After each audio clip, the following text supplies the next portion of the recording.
আজকে সেই পুরানো দিনের কথাগুলো, সেখান থেকে আমার হেয়ার লস শুরু হয়েছিল বা হেয়ার লস হতে হতে একটা টাইমের পরে হেয়ার লস হয়ে গেছিলো, এবং সেই জায়গা থেকে একটু একটু করে আজকের দিনে পর্যন্ত দাঁড়িয়ে আমাকে কিন্তু এখন মিনক্সিডিলটা ইউজ করতে হচ্ছে।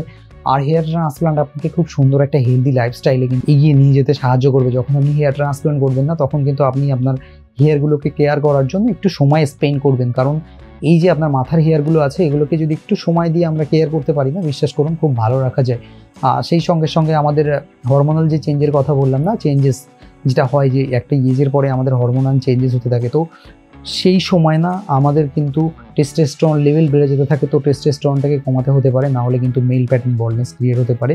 এটা জেনেটিক্যালি হতে পারে বা হরমোনের ডিসব্যালেন্স হওয়ার কারণে হতে পারে। সেই সঙ্গে সঙ্গে আপনার শরীরের মধ্যে যদি কোনো কিছু ঘাটতি থাকে, সেরকম ক্যালসিয়ামের হতে পারে, মাল্টিভিটামিনের হতে পারে, এই কারণে কিন্তু হেয়ার লস হতে পারে। হেয়ার লস হলে এটাকে খুব মাইনরভাবে না নিয়ে যে কোনো একটা ডার্মেটোলজির সাহায্য নিতে পারেন, নেওয়ার পরে ট্রিটমেন্ট নিতে পারেন। আর সেই সঙ্গে সঙ্গে আজকে আমার হেয়ারের রেজাল্ট কেমন আছে, কারণ 17 মাস হয়ে গেছে আপনারা দেখেছেন, তো 17 মাস পরে আমার হেয়ারের অ্যাট প্রেজেন্ট যে কন্ডিশনটা দেখলেন, আমার ডেলি বেসিসে শ্যাম্পু করা, একদিন বাদে একদিন যাদের হেয়ার লস হচ্ছে বা মাথার মধ্যে প্রচুর পরিমাণে সিবাম সিক্রেশনের কারণে র্যাশেস তৈরি হচ্ছে, একদিন বাদে একদিন সব শ্যাম্পু ইউজ করতে পারেন, সঙ্গে একটা দিন কিটেকোনা জেল ইউজ করতে পারেন। উইকলি শ্যাম্পু করা আমার মনে হচ্ছে খুব ভালো, এবং সেই সঙ্গে সঙ্গে একটা দিন যদি আপনি অয়েলিং করতে পারেন, আপনার হেয়ার খুব ভালো থাকবে, খুব হেলদি থাকবে। সেই সঙ্গে সঙ্গে মাল্টিভিটামিনের যদি আপনার প্রয়োজন হয়, আপনি চাইলে মাল্টিভিটামিন নিতে পারেন। যখন প্রচুর অনেক স্ট্রেসের মধ্যে আছেন, মাথার মধ্যে অনেক প্রেশারের কাজ করতে হচ্ছে, সেক্ষেত্রে হতে পারে, তো সেক্ষেত্রে আপনি চাইলে মাল্টিভিটামিন নিতে পারেন। এটা আমার একদম পার্সোনাল ওপিনিয়ন থেকে আমি কথাটা বলছি।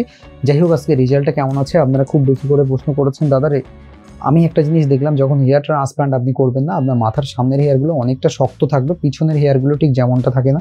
আমার পিছনের হেয়ারটা দেখতে পাচ্ছেন অবশ্যই আপনারা, তো পিছনের হেয়ারটা ঠিক যেমনটা থাকে তেমনটা থাকে, তারপরে কিন্তু আস্তে আস্তে সামনের হেয়ারটা পুরো সামনের হেয়ারের মতো বিহেভ করতে শুরু করে। আমার হেয়ারের কন্ডিশন এখন কিন্তু সেই সামনের হেয়ারের মতো বিহেভ করতে শুরু করেছে, আপনাদেরকে এই মুহূর্তে যেটা বললাম। আর সেই সঙ্গে সঙ্গে ব্যাপারটা হচ্ছে, আমি আপনাদেরকে জানিয়েছি ডেলি কেয়ার রুটিন কী কী করতে হয়, সেটা অবশ্যই আপনাদেরকে জানিয়েছি।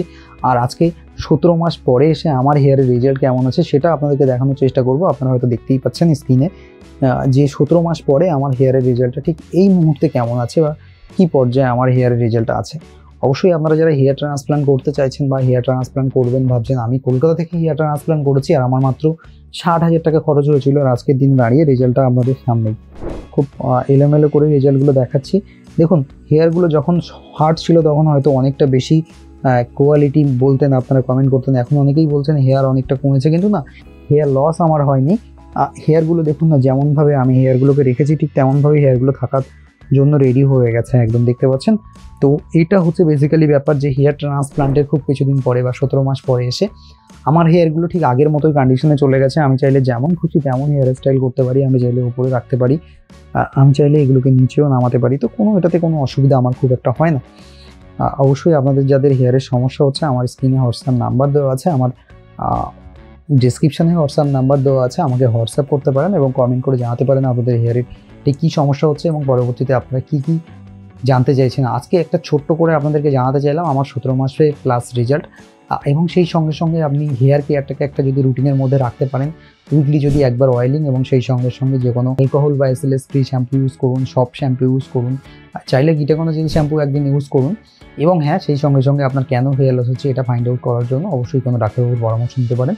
আর যাদের হেয়ার লস হয়ে গেছে, হেয়ার ট্রান্সপ্লান্ট করতে চাইছেন, কত গ্রাফ লাগবে এবং কত টাকা লাগতে পারে আপনার সার্জারি করার জন্য, অবশ্যই আমাকে হোয়াটসঅ্যাপ করতে পারেন। স্ক্রিনে হোয়াটসঅ্যাপ নাম্বার দেওয়া আছে। আমার নিজের অভিজ্ঞতা থেকে বলতে পারি যে হেয়ার ট্রান্সপ্লান্ট করার খুব তাড়াতাড়ি রেজাল্ট পাওয়া যায়। ধরুন একটা শেডিং ফেস চলে যাওয়ার পর থেকে কিন্তু রেজাল্ট পাওয়া যায়, এবং সেই রেজাল্টটা লাইফ টাইমের জন্যই পাওয়া যায়।